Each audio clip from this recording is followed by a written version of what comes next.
Salad हाम्रो स्वास्थ्यको लागि अति नै महत्त्वपूर्ण खानेकुरा पनि हो र सलाद हाम्रो स्वास्थ्यमा भनेपछि यसले अति नै फाइदा र लाभदायक कुरा पनि हो। र यही सलाद आज काँक्रो राखेर अलिकति दहीमा थोरै पुदिना राखेर मिठोसँग बनाउनेछौँ।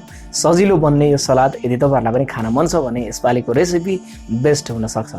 यदि पहिलोचोटि तपाईँहरू च्यानलमा नयाँ हुनुहुन्छ भने च्यानललाई सब्सक्राइब पनि गरिदिनुहोस्, जसले गर्दाखेरि सपोर्ट हुनलाई मद्दत गर्छ। अब चाहिँ मैले एउटा काँक्रोलाई सफा गरेर चारै साइडमा अलिअलि बोक्रा फ्याँकेको छु, सबै हामी फ्याँक्दैनौँ।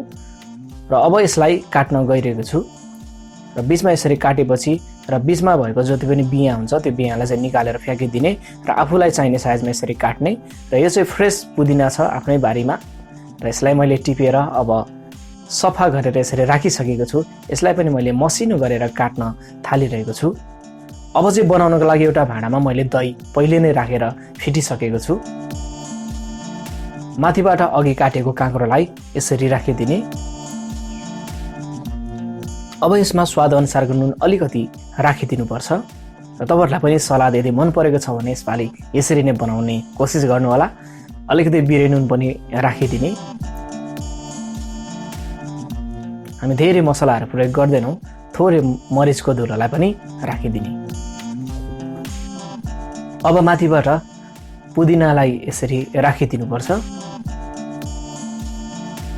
अब चाहिँ सबै सामग्रीहरूलाई यसरी मिक्स हुने गरी मजाले चलाइदिने।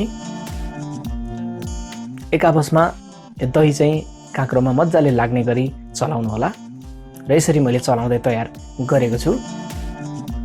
र यतिको भएपछि लगभग हाम्रो काँक्रोको सलाद तयार पनि भएको छ र मैले चाहिँ यसरी सर्भ गरेको छु। अति नै स्वादिलो बन्ने र चाँडै नै बन्ने अनि हाम्रो स्वास्थ्यको लागि एकदमै हेल्दी पनि यो सलाद तयार भएको छ।